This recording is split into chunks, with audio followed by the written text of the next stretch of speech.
ನಾವಿವತ್ತು ಧಾರವಾಡ ಜಿಲ್ಲೆಯ ಹಿರೇಹೊನ್ನಳ್ಳಿ ಗ್ರಾಮದಲ್ಲಿ ಒಬ್ಬ ರೈತರ ಹೊಲಕ್ಕೆ ಬಂದೇವಿ. ಸುಮಾರು 10-12 ವರ್ಷದಿಂದ ಲಾಡ್ ಸರ್ ಇಲ್ಲಿ ಬೋರ್ ಹಾಕಿಸ್ಕೊಟ್ಟಾರ.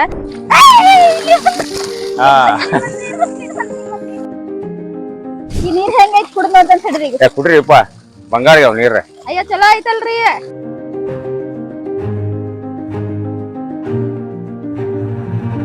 ಲಾಡ್ ಸರ್ ಹಾಕಿಸಿ ಕೊಟ್ಟಿದ್ದಂತಹ ಬೋರ್ ನಿಂದ ನೀರ್ ಎಷ್ಟ್ ಚಲೋ ಐತ್ ನೋಡ್ತಿರ್ಬೋದು ನೀವು. ಏನ್ ಆದಾಯ ತೆಗಿತಾರ, ಏನ್ ಬೆಳೆ ಬೆಳಿತಾರ, ಆ ರೈತನ ಕುಟುಂಬ ಸದ್ಯಕ್ಕೆ ಹೆಂಗೈತಿ, ಅವ್ರ ನೆಮ್ಮದಿಯಿಂದ ಅದಾರೋ ಇಲ್ವೋ, ಆ ಬೋರ್ ಹಾಕಿಸ್ಕೊಟ್ಟದ್ರಿಂದ ಅವ್ರಿಗೆ ಒಳ್ಳೇದಾಗೈತೋ ಇಲ್ಲೋ ಎಲ್ಲವನ್ನ ನಾವೀಗ ನೇರವಾಗಿ ಅವರನ್ನ ಮಾತಾಡ್ಸ್ಕೊಂಡ್ ಕೇಳ್ಕೊಂಡ್ ಬರೋನು ಬರ್ರಿ. ಮೊದಲು ಎಲ್ರಿಪ್ಪ ಬೋರ್ ಇಲ್ಲಾಗ ಎಲ್ಲಿ ಬೆಳಿ ಬರ್ಬೇಕ? ಮಳೆಗಾಲ ಆದ್ರ ಆಗುವ ಪೀಕ್ ಒಣಗಿ ಹೋಗುವ. ಈ ನೀರಿನಿಂದ ಇದೆಲ್ಲ ಶೇಂಗಾ ಆಯ್ತು, ಆಮೇಲೆ ಇವ್ರ ಜೋಳದ ಹೊಲ ಆಯ್ತು, ಆಮೇಲೆ ಗೊಂಜಾಳ ರೀ. ಗೊಂಜಾಳ ಇದು ಈ ನೀರ್ಲಿನ ಗೊಂಜಾಳ ಹಾಕಿದ್ವಿ.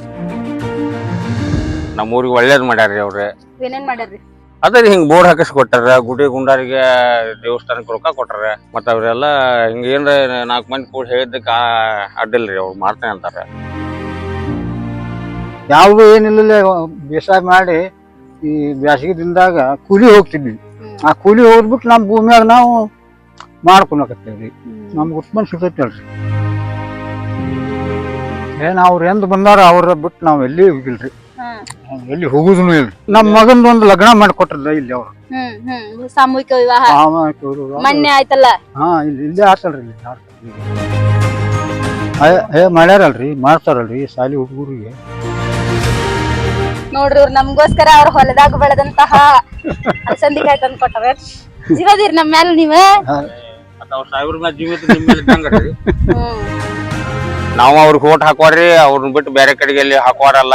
ಅವ್ರು ಎಷ್ಟು ಸಲ ಬಂದ್ರು ನಮ್ ತಾಲೂಕಿಗೆ ನಾವು ಅವ್ರಿಗೆ ಓಟ್ ಹಾಕೋರ, ಅವ್ರ ಬೇಕು.